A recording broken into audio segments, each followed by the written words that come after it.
Okay, so rather than wait for the other one to process, this is what it's going to look like. When it finishes processing, you'll see the picture there. You'll see whatever name you gave it. But I'm going to look at this one. I'm going to look at details. Or you can just click right here on the listing, and it will say get shareable link. That's what you're looking for.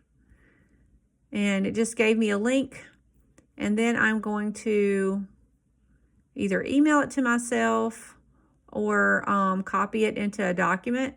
In this case, I copied it into our document for our Facebook social.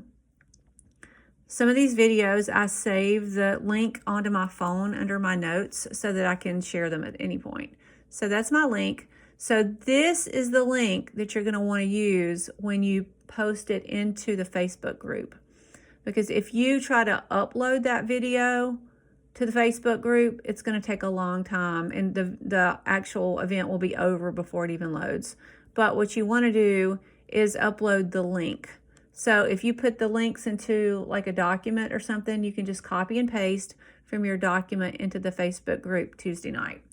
So hopefully that helps. I'm not sure why this one is not processing. I might have skipped the steps and messed that up, but I don't need that one anyway. So I'm gonna delete that one. Delete forever. Wow, that's pretty strong, but I don't need it.